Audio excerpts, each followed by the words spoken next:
Commander Zethkar sat in stunned silence for several minutes while the weight of his memories pressed down on him like a physical force. The young aliens around his table had grown pale and sick as they listened to his accounts of human warfare. Even the older veterans in the cantina looked disturbed by the stories they were hearing. The final battle took place at Terra's Gate, the outer edge of humanity's home system. Zethkar finally continued in a voice that sounded hollow and broken. By then, I had been promoted to fleet commander and given control of the hegemony's 3rd Assault Fleet, with orders to end human resistance permanently. The old Vorthak's 4 hands gripped his mug so tightly that the metal began to bend under the pressure. High Command wanted a decisive victory that would force Earth's government to surrender unconditionally. They gave me 200 ships, including 12 dreadnoughts, and enough firepower to sterilize an entire star system.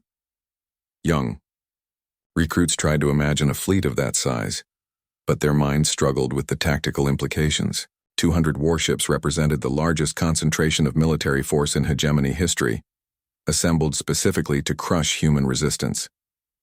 Intelligence reports indicated that humanity's remaining fleet consisted of maybe 30 functional warships commanded by Admiral Ryan Brooks from his flagship UCS Indomitable, Zethkar explained while his voice remained emotionally flat. Most of their vessels were damaged survivors from previous battles held together with spare parts and desperate engineering. The veteran warrior's eyes grew distant as he remembered the final approach to Earth's solar system. We expected to find scattered resistance from demoralized human forces trying to buy time for civilian evacuations. Instead, we discovered something that defied every principle of military logic. Zethkar stood up slowly and began describing the tactical situation, with hand gestures that showed the fleet formations. Admiral Brooks had positioned his forces in a defensive formation around the system's outer planets, with every available ship, including civilian vessels converted for combat operations. The old commander's voice gained strength as he moved into the battle narrative. Cargo haulers had been converted into ramming ships loaded with nuclear devices. Passenger liners bristled with improvised weapons and missile launchers. Even luxury yachts carried torpedo tubes and suicide crews willing to use them. Young aliens shifted uncomfortably as they realized this would be another story about human desperation taken to impossible extremes. Their training had not prepared them to understand warfare where civilians voluntarily joined suicide missions. The battle began when our advanced scouts encountered human patrol ships near the asteroid belt. Zethkar continued. These were not military vessels but converted mining ships crewed by volunteers who had never received formal combat training. The veteran's mandibles clicked softly as he remembered the opening exchanges.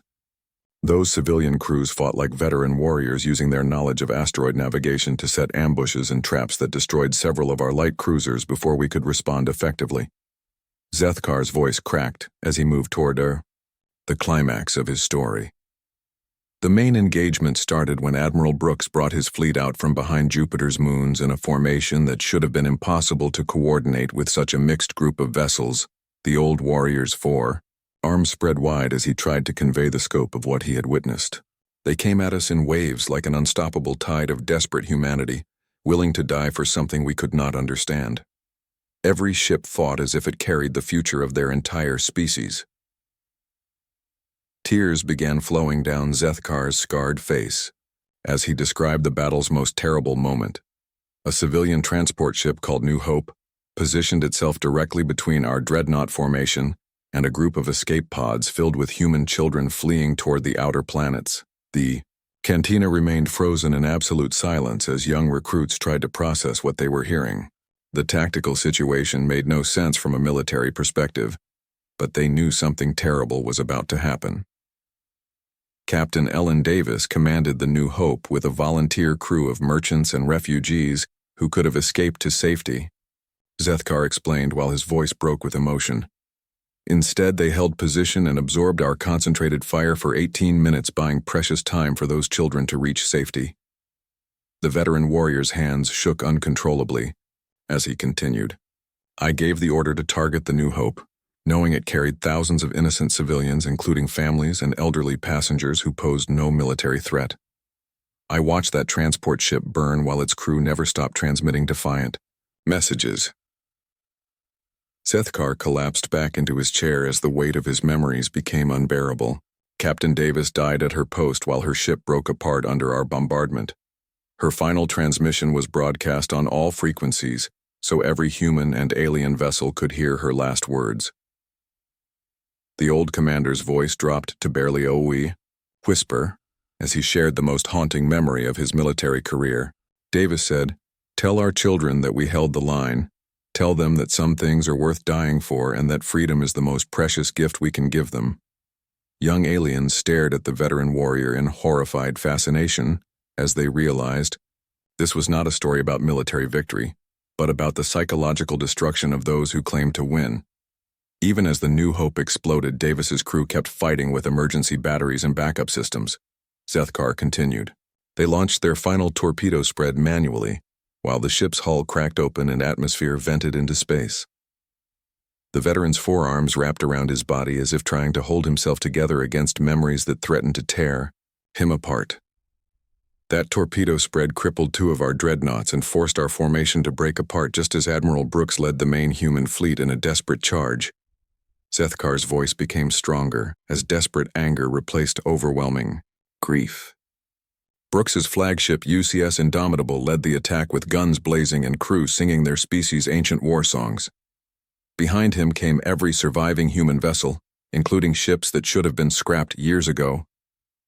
The old warrior stood up one final time as his story reached its climax.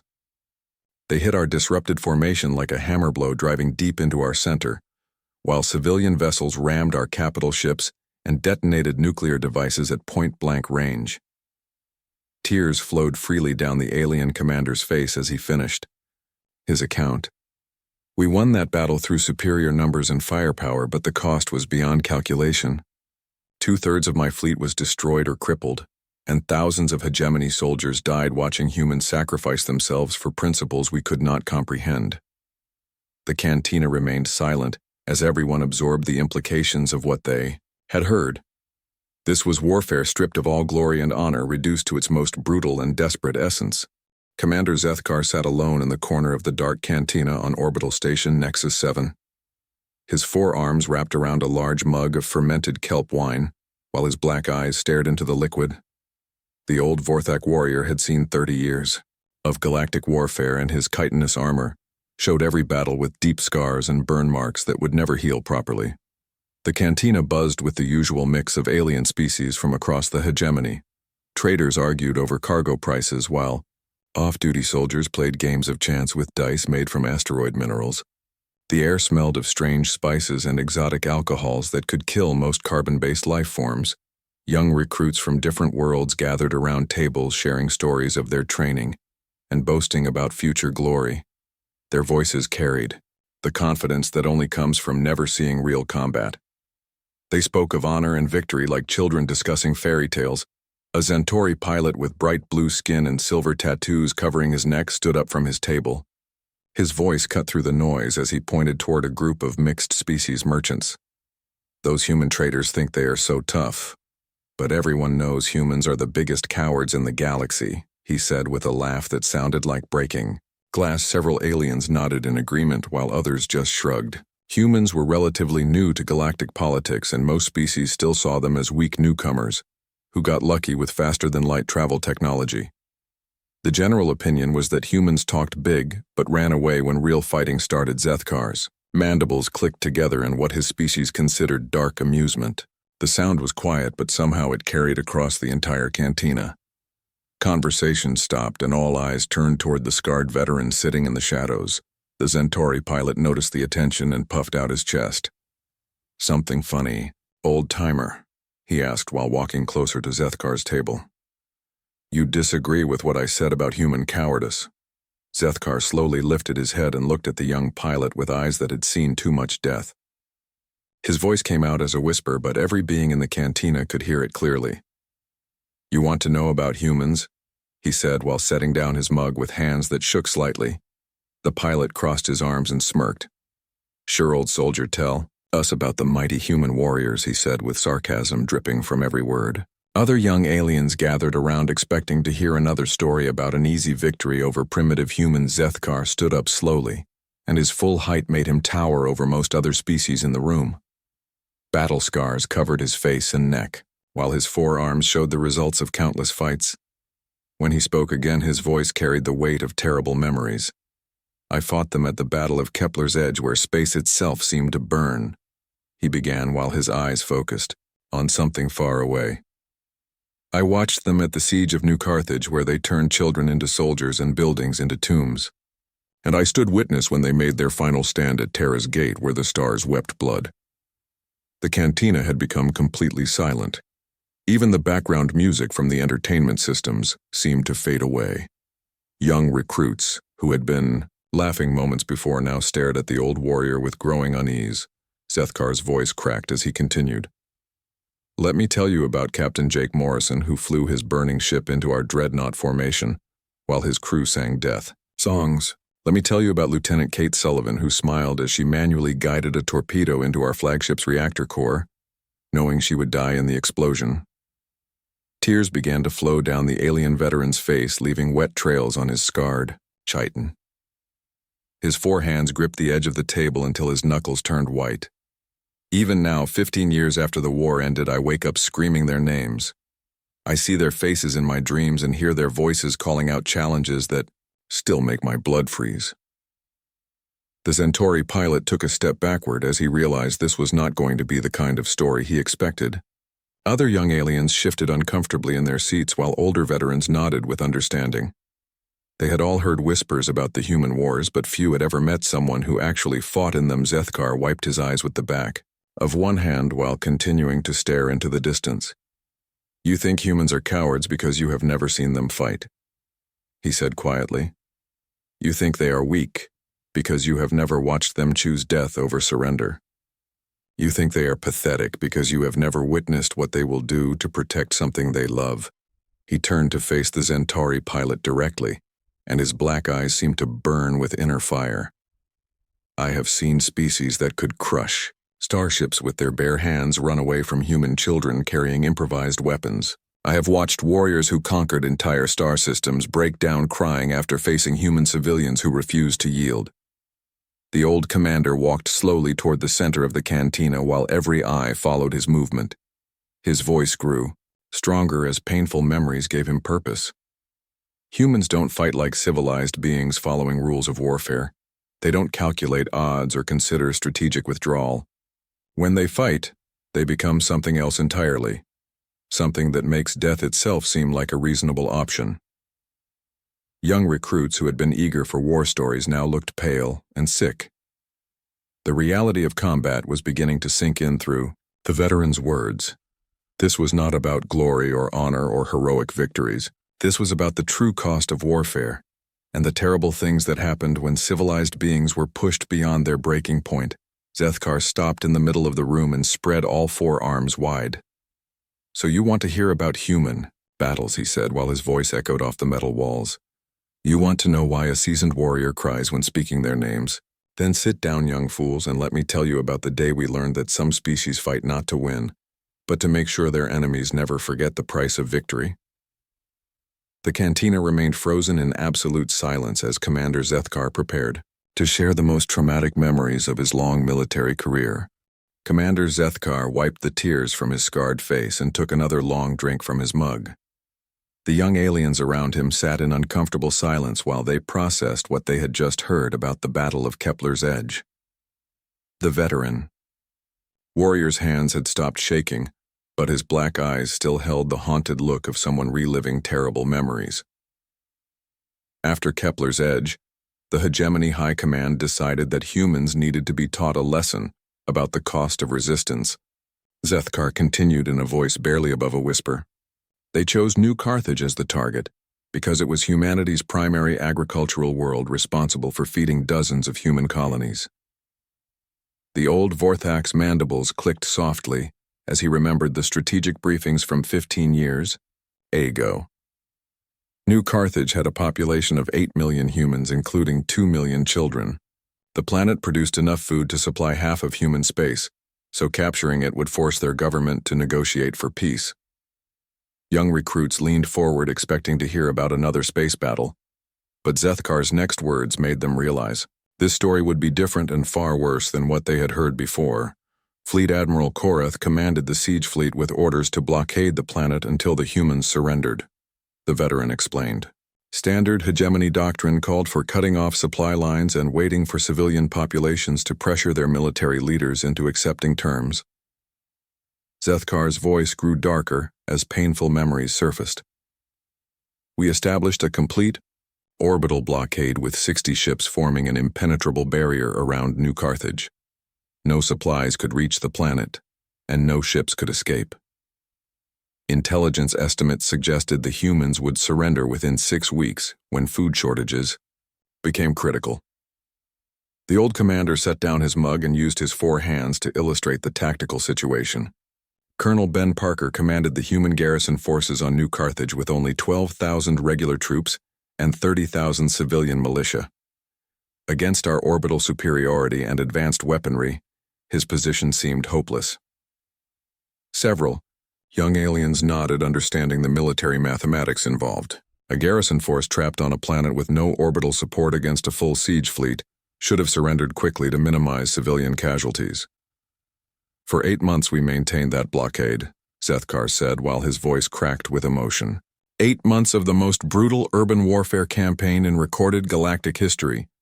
Colonel Parker turned that entire planet into a fortress and every human civilian into a potential combatant. The veteran warrior stood up and began pacing again, as the memories overwhelmed him. Parker organized the most effective resistance network we had ever encountered. Every building became a sniper's nest, every street became a killing field, and every block became a fortress that had to be taken room by room. Zethkar's hands clenched into fists as he described the grinding siege warfare. We had orbital bombardment capabilities and advanced ground vehicles, but Parker's forces fought with improvised weapons and guerrilla tactics that made our technological advantages nearly useless. Young recruits tried to imagine the tactical challenges, but their training had focused on conventional warfare between organized military units. The idea of fighting an entire civilian population was outside their experience. Human children served as ammunition runners and message carriers. The old warrior continued with tears flowing down his face. Elderly civilians worked as spotters and intelligence gatherers. Even wounded soldiers who could barely walk continued fighting from hospital beds and emergency shelters.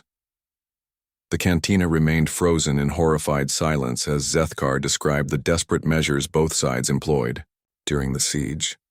We tried to minimize civilian casualties, but Parker's forces made that impossible by integrating military operations with civilian areas.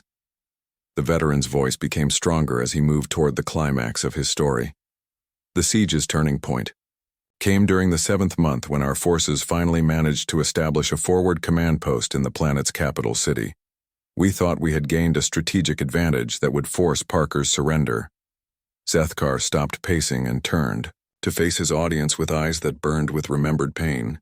Major Lisa Chen led a group of wounded human soldiers in a desperate night raid on our command post. Intelligence reports indicated she was dying from radiation poisoning caused by fighting near damaged reactor facilities. The old commander's hand shook as he continued. Chen's assault team consisted of 15 humans, including soldiers who could barely stand, and civilians who had never received military training. They were outnumbered 50-1 and faced hegemony elite troops with advanced weapons and armor. Young aliens shifted uncomfortably as they realized where this story was heading. The tactical situation described was completely hopeless, yet they knew the humans must have somehow succeeded, or Zethkar would not be telling this particular tale. Chen's team infiltrated our perimeter during a thunderstorm that disrupted our sensor networks. The veteran explained. They used maintenance tunnels and utility passages to reach the command center without triggering our automated defenses. Zethkar's voice dropped to a whisper as he described the most traumatic part of his memories. I was working late in the command center when explosions echoed through the corridors. By the time our security teams responded, Chen's soldiers had already reached the main operations room. The old warrior's 4 arms wrapped around his body as if trying to hold himself together. Major Chen burst through the armored doors carrying an improvised explosive device that should have been impossible for humans to construct with available materials. She was bleeding from multiple wounds and could barely stand, but her eyes still burned with determination. Tears flowed freely down Zethkar's scarred face as he relived those final moments. I drew my sidearm and ordered her to surrender, but Chen just smiled and activated the device. She looked directly at me and said, "This is for every human child who will see tomorrow's sunrise because of what we do tonight." The cantina remained absolutely silent as young recruits tried to process the horror of what they were hearing. This was not warfare as they understood it, but something far more desperate and terrible. The explosion killed Chen and 12 of my staff officers while destroying most of our command equipment. Zethkar continued barely above a whisper. "I survived because I was thrown clear by the blast, but Chen bled out in my arms during the aftermath." The veteran warrior's voice broke completely as he finished his story. As she died, Chen smiled and whispered that her sacrifice would be worth it if just one more human child got to see tomorrow's sunrise. Then she closed her eyes and left me holding her body while the command center burned around us. Zethkar collapsed back into his chair while his entire body shook with suppressed emotion. We eventually took New Carthage after 8 months of siege warfare, but the cost was beyond anything we had imagined. Parker's forces had turned their own planet into a tomb, and every victory felt like a defeat. Commander Zethkar returned to his table and picked up his mug with trembling hands. The young aliens gathered closer, forming a half-circle around the veteran warrior, while the rest of the cantina listened from their seats. The old Vorthak's eyes grew distant as he began to recall events that happened 15 years ago but felt like yesterday. The Battle of Kepler's Edge was supposed to be a simple operation, he said while staring into his drink. Our intelligence reports showed a small human colony fleet trying to establish mining operations near the Kepler asteroid field. 3 human ships against our full battle group of 9 vessels, including my dreadnought, the Eternal Conquest. Zethkar took a long drink before continuing. Fleet Command wanted to test human resolve, so they sent us to demand their withdrawal from hegemony space. Standard procedure was to show overwhelming force and accept their surrender when they realized the situation was hopeless. The veteran's mandibles clicked softly as he remembered those early days when the war was still new. We jumped into the system expecting to find civilian mining ships with light defensive weapons. Instead, we discovered 3 human warships in full battle formation, waiting for our arrival, like they had been expecting us for weeks. Young recruits leaned forward, eager to hear about the coming battle. They imagined glorious ship-to-ship combat with laser cannons and missile exchanges. They pictured brave alien warriors defeating inferior human technology through superior tactics and firepower. Captain Jake Morrison commanded the lead human vessel, a destroyer called UCS Defiant. Zethkar continued. Lieutenant Kate Sullivan served as his tactical officer and communications specialist. I learned their names later from captured records, but during the battle, they were just enemy contacts on our targeting systems. The old warrior set down his mug and used all 4 hands to gesture as he described the fleet positions. Morrison's ships formed a defensive triangle with the Defiant at the point facing our battle group. Their other 2 vessels were a light cruiser named Wolverine and a supply ship called New Dawn that should have retreated to safety immediately. Zethkar's voice grew quieter as painful memories surfaced. I opened communications expecting to receive their surrender. Morrison appeared on the main screen wearing a simple blue uniform with captain's bars on his collar. He was young, maybe 30 standard years, with brown hair and calm green eyes that should have shown fear but instead burned with determination. The alien commander paused to collect himself before continuing. I gave him the standard ultimatum to withdraw from hegemony space within 1 hour or face the consequences. Morrison listened to my words without changing expression. Then he smiled and said something that still haunts my dreams. Several young aliens shifted in their seats, waiting for the dramatic response. They expected threats or pleas for mercy or perhaps desperate bargaining attempts. What they heard instead made their blood run cold. Morrison looked directly into the camera and said, "Commander, you are welcome to try and take this system, but understand that we did not come here to surrender. We came here to fight and, if necessary, to die. The choice of how this ends belongs to you." Zethkar's hands tightened around his mug as he remembered that moment. No species had ever responded to our ultimatums with such calm defiance. Morrison, cut the communication link before I could reply, leaving our bridge crew staring at a blank screen in stunned silence. The veteran warrior's voice became stronger as he moved into the battle description. I ordered our ships to advance in standard formation, expecting the humans to either retreat or attempt to negotiate. Instead, Morrison's destroyer accelerated directly toward our dreadnought formation at maximum speed, with his other ships following, close behind. Young recruits tried to imagine the tactical situation, but their training had not prepared them for such seemingly suicidal behavior. 3 human ships charging 9 hegemony vessels was not warfare. It was madness, Zethkar explained. Our weapons officers requested permission to open fire, but I held back, thinking they would change course at the last moment. The old commander's eyes grew wide as he relived those terrifying minutes. Morrison's destroyer came straight at us, ignoring our warning shots and defensive fire. When they reached optimal range, the Defiant opened up with everything they had, targeting our flagship's bridge section with surgical precision. Zethkar stood up again and began pacing as the memories overwhelmed him. Human weapons technology was supposed to be inferior to ours, but their tactical coordination was perfect. Morrison used his ship's small size and speed to stay inside our weapon-firing arcs, while his other vessels attacked our flanking ships. The veteran's voice cracked with emotion as he described the battle's climax. The Defiant took massive damage from our defensive batteries, but Morrison kept pushing forward, even as his ship's hull began to break apart. Atmosphere vented from dozens of breaches, and secondary explosions lit up his destroyer like a dying star. Tears flowed down Zethkar's face as he continued. Any rational commander would have ordered evacuation when life support failed and the ship's structure started collapsing. Instead, Morrison rerouted all power from emergency systems to weapons and kept firing until his destroyer literally cracked in half. The cantina remained absolutely silent as young aliens tried to process what they were hearing.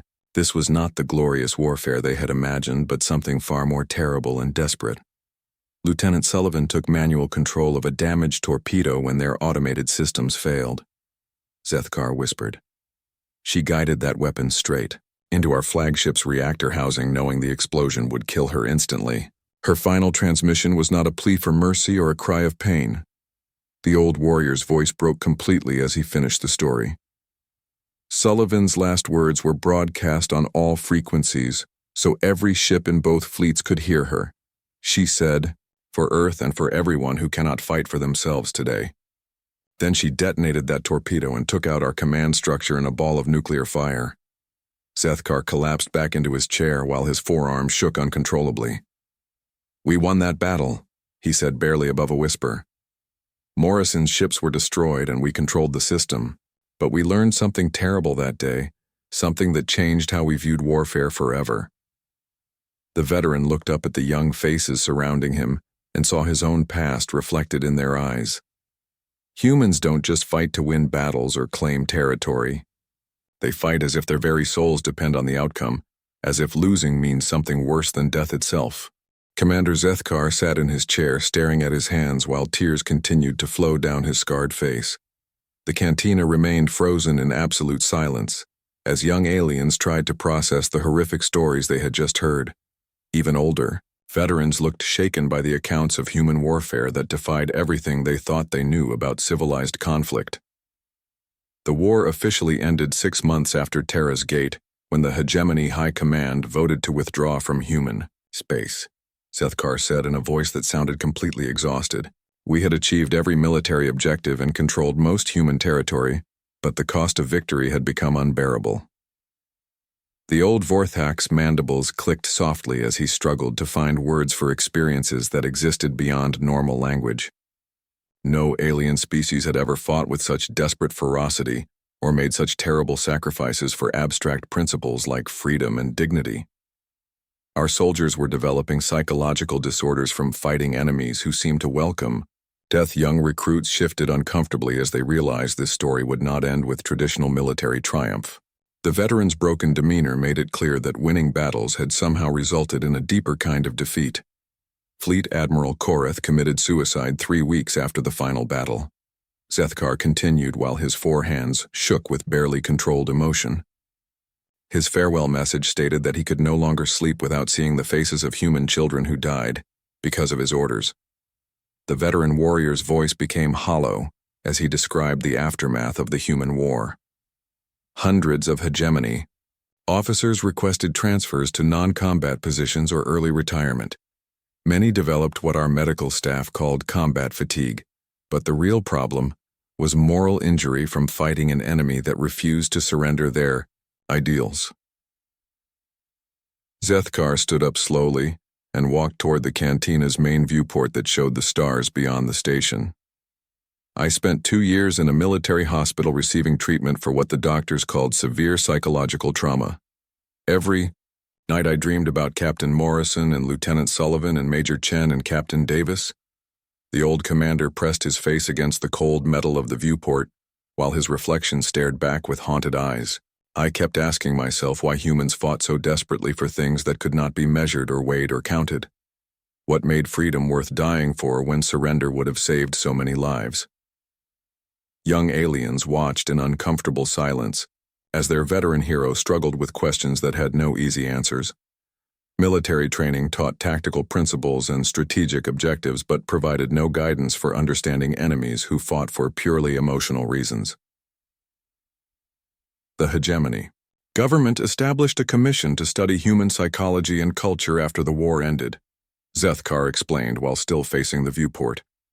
They wanted to understand what drove humans to such extremes so future conflicts could be avoided or managed more effectively.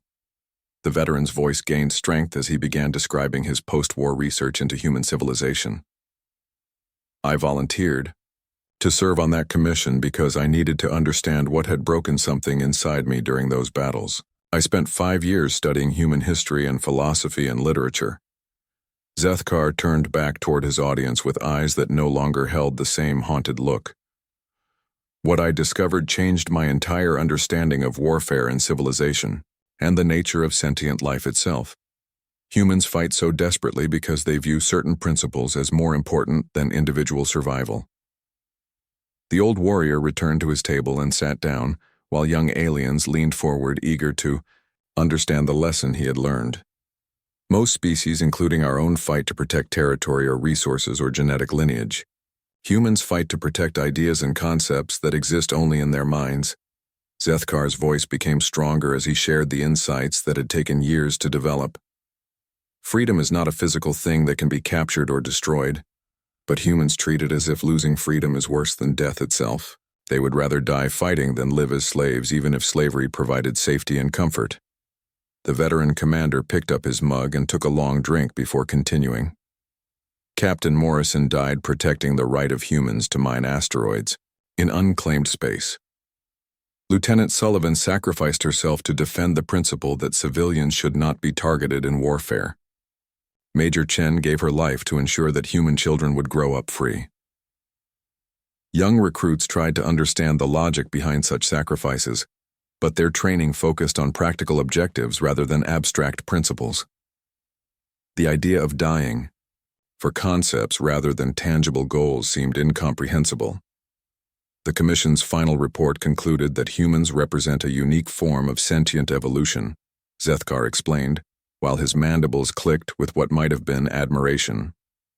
They developed the ability to value abstract concepts more highly than biological survival instincts, which makes them incredibly dangerous enemies and potentially valuable allies.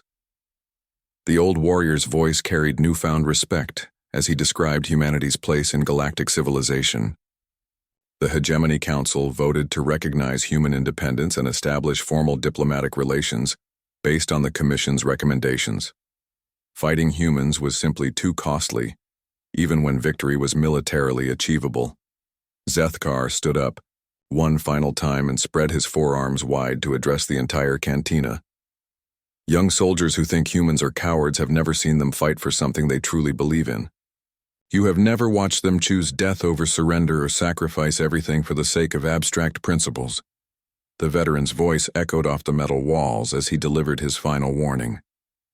If you meet humans in battle, remember that You are not fighting ordinary beings motivated by survival instincts. You are confronting a species that views dying for others as the highest honor and living without freedom as worse than death itself. Tears flowed down Zethkar's face as he concluded his story. I have seen warriors who could crush starships with their bare hands run away from human children, carrying improvised weapons. I have watched civilized beings break down crying after witnessing what humans will do to protect their families and communities.